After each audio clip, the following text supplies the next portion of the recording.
This lesson deals with supplemental problem 10.5. You can find this problem in the course ebook in the Chapter 10 supplemental problem starting on page 5. Let's revisit supplemental problem 9.5, where we designed a cigarette lighter adapter for a Sony Discman CD player. What I'm going to do this time is I'm going to use a transistor circuit to lower the current in the resistor and the Zener diode. This will be my CD player. For this design, I'm going to use a power transistor, which is a 2N3055 that has a VBE on of about 1 volt, a V sub CE set about half a volt, and a beta F around 25. I'm going to use a Zener diode that's a half watt with a Zener voltage of 4.3 volts at a current about 20 milliamps. So I'll make sure I have this much current in the Zener diode or more to keep the voltage around 4.3. My battery is 12 volts and the CD player is playing music. If you recall, it was drawing about 1/4 of an amp. With the 3.3 volts I had across the power pins, that's about 13.2 equivalent of the CD player. Let's assume that Q1 is active and that the Zener current is greater than 0. Then I'd like you to solve for I sub B, I sub Z, and V0 to verify the states of the transistor and the Zener. Can you also find the power dissipated in the resistor R1, the diode D1, the CD player R sub L, and the transistor itself? Power is approximately VCE times I sub C. Now I'd like you to repeat this problem when the load changes. This is the case where the CD player is searching out a song, drawing a lot more current to drive the motor. It was around 1/2 amp when it was doing that. The voltage across the power pin is about 3.3 volts when it's operating. With this much current, the CD player looks like about 6.6 ohms. We're assuming that the transistor is in the active region and that the Zener diode is in its Zener region. Let's take the schematic of the previous page and just redraw it. So I had a 12 volt battery. I had a 120 ohm resistor going to the base. Then from the Zener to ground, I would have a battery of the Zener voltage, V sub Z, of 4.3 volts. And then I had my collector hooked up here. Between the collector and the emitter, I have beta FIB. And between the base and the emitter, I have VBE on. Now, VBE on for this transistor was around 1 volt. And here's the current I sub B. And lastly, my CD player looks like about 13.2 ohms. And that's my voltage V out. Of course, this is my voltage between the collector and the emitter. I need to check that that's the right size. And likewise with I sub B to verify that I'm in the active region. Let's first solve for V out. If I go around this loop, I know everything but V out. Rise in voltage is 4.3. The drop is 1 volt plus V out. That makes V out 3.3 volts. That's what we were shooting for with our previous regulator. The current I out is going to be I sub B plus 25 I sub B, or 26 I sub B. Now that current's also equal to V out divided by R sub L, which would be 3.3 volts divided by 13.2, and that's equal to 250 milliamps, which is what we would expect since we were designing with that condition. Now we can solve for I sub B. It's going to be 250 milliamps divided by 26. And that's 9.62 milliamps. Is that greater than or equal to 0? Yes. That's one of our first checks. The current in the resistor we could solve for. It's going to be this node voltage minus this node voltage divided by 120. 12 minus 4.3 over 120 is 64.17 milliamps. I'm going to use that to calculate the power in the resistor. Current in the resistor is equal to the base current plus the Zener current. Now everything but the Zener current, so I can solve for it. Current entering the node equals the current that leaves the node. Solving for I sub Z, I then have that's equal to I sub R1 minus I sub B, 64.17 milliamps minus 9.62, and that gives me 54.55 milliamps. Is that greater than or equal to 0? Yes, so we are in the Zener region. I can lastly solve for the collector emitter voltage. Since I know this node voltage is 12, I know that this node voltage is 3.3, so the difference would be the voltage across the collector emitter.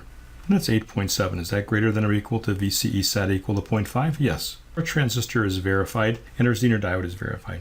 Now what's the power dissipated in some of our elements? Well, for a resistor, we can take voltage times current, V squared over R, or I squared R. Since I know the current in the resistor is 64.17 milliamps, I'll just use that formula. I squared R gives me 494 milliwatts. Now in our previous example in supplemental problem 9.5, we had 8.9 watts dissipated in the resistor. So much less heating. The power dissipated in the Zener is just the voltage of the Zener times the current. There's no I squared R or V squared over R, just the product of voltage and current. 4.3 volts and 54.55 milliamps, that's 235 milliwatts. It was 1.92 watts before, so we can use a much smaller Zener diode and it won't get as hot. V out times I out is the power in R sub L. It's the power dissipated by the CD player, and that's going to be the voltage and the current of 1/4 amp, and that's 825 milliwatts. That's the same as before. Lastly, our transistor. Its power dissipated is roughly the collector emitter voltage times the collector current. Collector emitter voltage was 8.7. The collector current is beta FIB, Beta F was 25 for this transistor. So multiplying that out, I get 2.09 watts. Let's take a look at the last load condition. Now when the CD is spinning, looking for a song, the effective load is about 6.6 ohms. Let's go back and repeat our equations from the last page now with R sub L changing. Our equation for V out doesn't change, it's still 3.3 volts.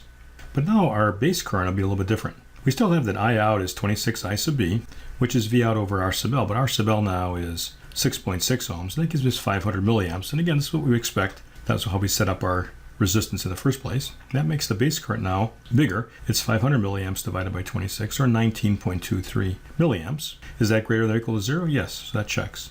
The current in the resistor is still the same. It's 12 minus 4.3 over 120, still 64.17 milliamps. My equation for I sub R equal to I sub B plus I sub Z is still true, but the value of I sub B has changed. So now solving for I sub Z, we get I sub R minus the 19.23 milliamps, and now that's 44.94 milliamps, which is less than what it was before. And lastly, the collector emitter voltage is still the same. It's 12 minus 3.3, or 8.7. Is that greater than or equal to VCE sat of 0.5? And the answer is yes. Likewise, our Zener current is greater than or equal to 0, and so that checks too. So our states of the Zener are verified, and states of our transistor being in the active region are still true. Power dissipated is still the same for the resistor R1, so it's 494 milliwatts. It was 8.9 watts in our Chapter 9 example. The power in the Zener diode has changed because the Zener current has changed, and now it's 193 milliwatts. It's actually less than it was in our previous calculation, but again, much less than the one of our Chapter 9 example. Power out is going to be higher because we've increased this current. It's now 1.65 watts of power going in the CD player. It's mostly to turn the motor. And lastly, the power dissipated in the transistor is also going to change because this current changed. And now it's going to be 4.18 watts. There's a lot of power dissipated in the transistor, and it would get pretty hot, and so I would recommend probably putting a heatsink on it to get rid of some of that heat. Let's go back to page 5 and let me explain how these power dissipations have decreased. The circuit works pretty similar to our example in Chapter 9. The voltage across this resistor is the difference of the battery and the Zener voltage. The current in this resistor is constant. As the load wants more current, it'll take more base current, and that'll leave less Zener current. And likewise, vice versa. When the load wants less current, there's less base current, there's more Zener current. So the Zener picks up what's ever left over from the current that was here minus the base current. Now the reason the power dissipation has decreased is that this current in this resistor is supplying the current for the Zener and the base. In our previous example in Chapter 9, it was providing the Zener current plus the load current.